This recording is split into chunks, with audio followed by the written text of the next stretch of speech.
os psicólogos e psicanalistas acham que basta fazer um diagnóstico psiquiátrico pelo DSM-5, pelo CID-10, que isso resolve o problema, mas isso não resolve o problema, não. Você acaba desconsiderando o que está além das palavras, porque não sabe fazer essa escuta do inconsciente do paciente. Aí você vai ficar preso às historinhas que os pacientes ficam contando para você nas sessões com as descrições dos sintomas.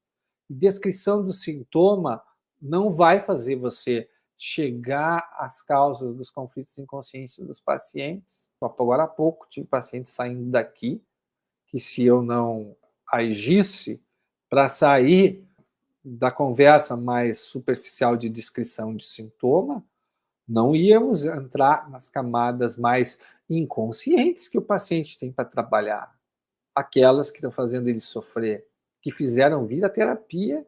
Isso faz parte do meu trabalho, de conduzir o processo terapêutico para o paciente abrir a sua caixa preta, para que eu pudesse voar abaixo do radar das defesas dele. E o que é voar abaixo do radar das defesas dele?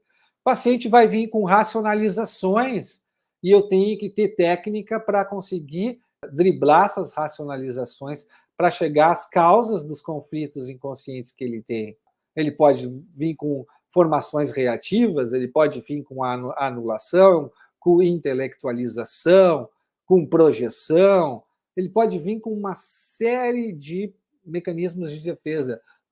Eu digo melhor, ele virá com uma série de mecanismos de defesa falando com a gente na sessão, inclusive quando ele fala do próprio sonho.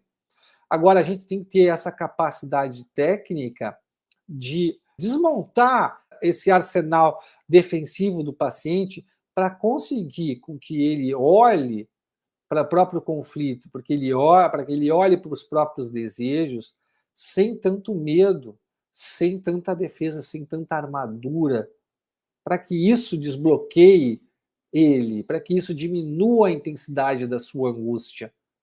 Porque ele faz isso, ele liga esse radar defensivo por causa da sua angústia.